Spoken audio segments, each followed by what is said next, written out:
At East Neuk Festival in 2015, there are plenty of firsts, as there are at every East Neuk Festival, but there's a really big one in that this is the first year that another director of another festival is appearing as an artist in the show, but also actually bringing with him a flavour of his own distinctive approach to programming. And I'm delighted that Hugo Ticciati is coming to do 2 concerts at East Neuk Festival. First, a solo concert, well, sort of solo, if you count 101 sets of church bells as not intruding on the solo-ness, and then also directing the Scottish Chamber Orchestra in a programme which we cooked up between us, but which is very much rooted in the kind of work that Hugo does at his own festival in Sweden. Hugo, welcome. Thank you. Perhaps, given that I've just talked about your festival, could you first of all just tell us about your festival? Of course. Then it's got a festival omodernt, which is unmodern in Swedish. And the idea is at a rococo theatre, beautiful old theatre, and my love for modern music. And I try to combine the two, so always find a relation between the past and the present. And I take an old composer, like Rameau, Monteverdi, we've had Bach, this year Scarlatti, and a theme. So with Rameau, it was the vertical, for his, obviously, the first person to write about the verticality of the chord. So anything to do with the concept of verticality. So we have, for example, Stockhausenstimmung and harmonic choirs singing, plus Reich, Rameau and hip-hop, combining sort of different genres. This year, Scarlatti in the twofold, his binary forms, plus the fact that it's Alessandro Domenico Scarlatti. And basically to build programs where we're playing with old music in a fun way, but serious way, and trying to open up in that music new aspects by relating it to modern works. Lots of new composers who take an old work as an inspiration. And also lots, for example, this year there's a concert which is called Scarlatti in the Mirror. And the second half is the exact repeat of the first half backwards. And in the middle we have Avopet Spiegel and Spiegel with an amazing Japanese sort of Zen dancer who's going to be balancing these, I'm not sure if they're bamboo shoots, but these amazingly long wooden sticks, all by a feather. So this whole idea of balance, and Spiegel in the middle, and then the second half is the repeat of the first backwards. So it's that sort of approach with very experimental, very open for artists in a way to try out new things. It's a very open forum for artists to try out new things, to experiment, to meet lots of new artists. So there's always 3 or 4 people who meet in each concert who have never met before. Because that obviously creates this tension and excitement for them on stage and also for the audience. So in a way, that's a vague summary of, wonderful. Of the festival. And of course, one of the things that drew me to the idea of there being some kind of cross-fertilisation is there are elements in common with the use of the buildings, yes, and the playfulness of the programme, and also wanting to bring musicians together who haven't necessarily encountered each other before. That all works brilliantly for me.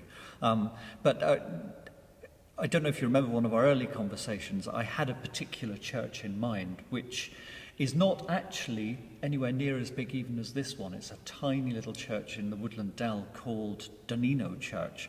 And you had the idea of playing Bach and improvising in that. And that's something that you enjoy to do quite a bit, isn't it? Bringing your own invention to bear. I think Bach was one of the great improvisers, and lots of the parties and sonatas are these sort of open improvisations. And to stand on stage and not really know what one's going to do is an exhilarating experience, which then comes across to the audience, because it's a journey together. They're not following a set program. You're working within music which people recognise and know, but then going somewhere else, returning. And really, I think one goes a lot with the energy of the audience, a lot with what they're experiencing. If you feel we're settling to a Bach, then you take it out and you play it more. If you feel, we can travel somewhere with this and explore other areas.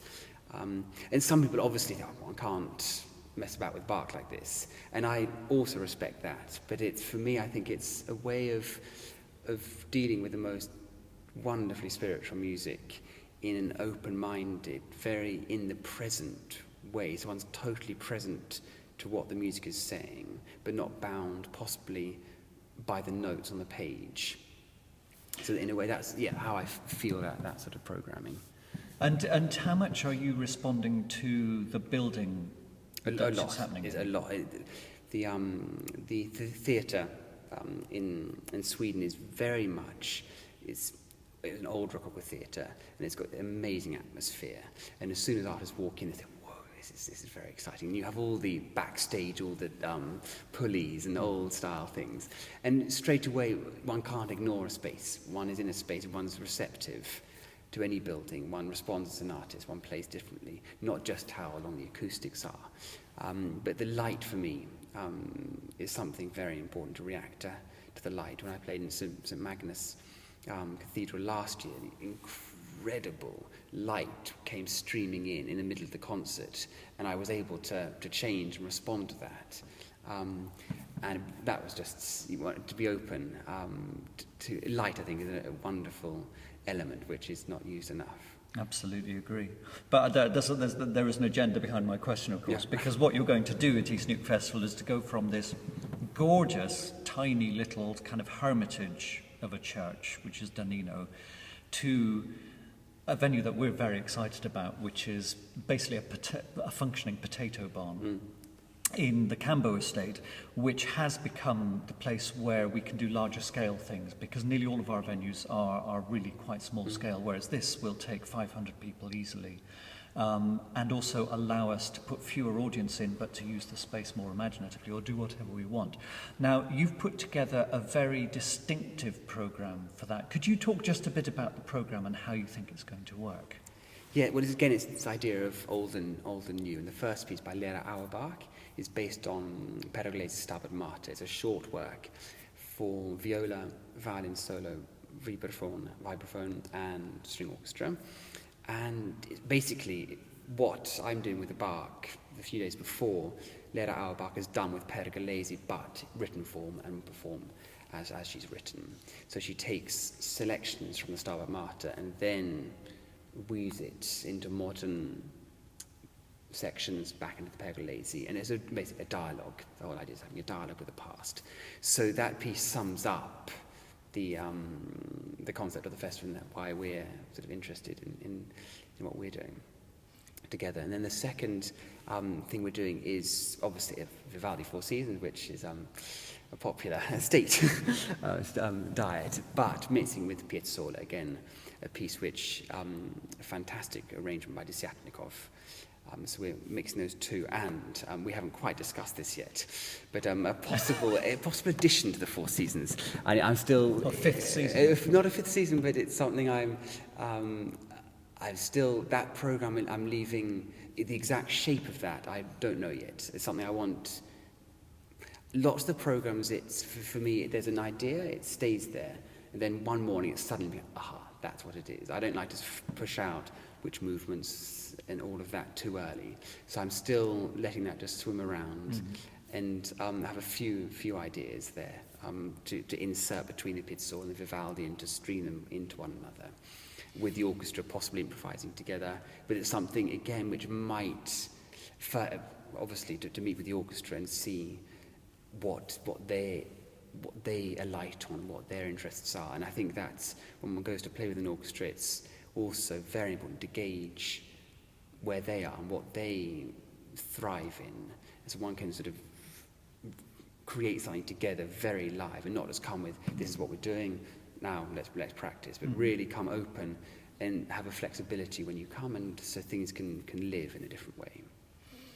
And then you've basically been jumping between the modern and the Baroque, primarily in the first half, in different ways. But then one of the things that I was keen on having in the second half, because it's a slightly more hidden version of what you've described, is the Tchaikovsky Serenade. And I don't think enough people realise how much Tchaikovsky viewed the Serenade as a tribute to Mozart, as a direct reflection of Mozart's Eine kleine Nachtmusik or any number of other serenades. And it just kind of binds it together in a nice way, I thought.